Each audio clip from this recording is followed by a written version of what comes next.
Ketua Dewan Perwakilan Rakyat, Puan Maharani, mengesahkan Komisaris Jenderal Listio Sigit Prabowo sebagai Kepala Polri terpilih.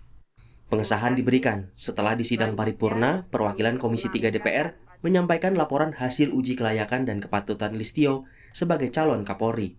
Selanjutnya, DPR akan memberikan persetujuan ini kepada Presiden Joko Widodo untuk dilantik sebagai Kapolri yang baru. Listio akan menggantikan Jenderal Idam Aziz yang pensiun di akhir Januari. Dan Listio menyatakan telah menyiapkan langkah-langkah dan tindakan untuk merealisasikan rencana programnya setelah dilantik. Baru saja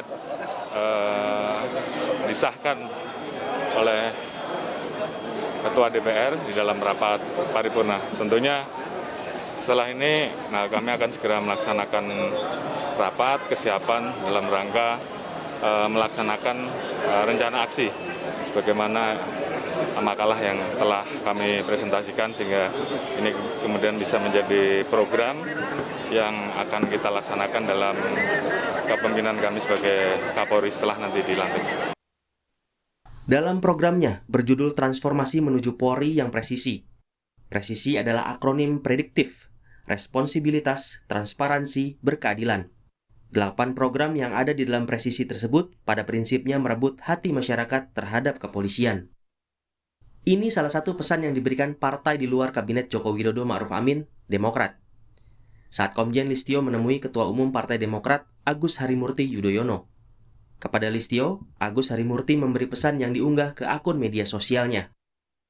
Terakhir, saya menyampaikan pada Komjen Sigit, agar Kapolri yang baru dapat berdiri di atas semua kelompok, golongan, dan kepentingan. Agar keadilan dapat dirasakan oleh seluruh rakyat. Justice for all. Semoga sukses, Komjen Sigit. Urusan keadilan dalam program Jenderal Listio adalah seperti yang diinginkan masyarakat. Keadilan ini termasuk dalam memberantas korupsi di kepolisian. Ini tantangan yang disampaikan Indonesia Corruption Watch atau ICW. ICW juga meminta Kapolri terpilih melarang anggota Polri aktif melakukan praktik rangkap jabatan. Tak hanya itu, ICW juga meminta sang jenderal membantu KPK dalam pencarian buron Harun Masiku. Bentuk satuan tugas khusus di instansi Polri yang berada di bawah pengawasan Kapolri langsung untuk bisa menyelidiki, menyidik perkara korupsi yang dilakukan oleh oknum kepolisian itu sendiri. Undang-undang kepolisian sudah sangat tegas menyebutkan bahwa anggota polisi aktif diperbolehkan menempati jabatan publik apabila berhenti terlebih dahulu sebagai anggota Polri, memastikan independensi kepolisian itu sendiri. Jangan sampai justru kepolisian dijadikan alat politik untuk penegakan hukum. Banyak harapan disematkan di pundak Komjen Listio. Listio yang dikenal dekat dengan Presiden Joko Widodo diharapkan bisa membuat wajah baru keadilan di tengah pandemi COVID-19.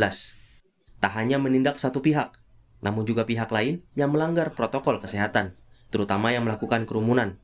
Karena prinsip sudah dikeluarkan Satgas COVID-19, yakni 5M, memakai masker, menjaga jarak, mencuci tangan, menjauhi kerumunan, dan mengurangi mobilitas. Tim Liputan, Kompas TV.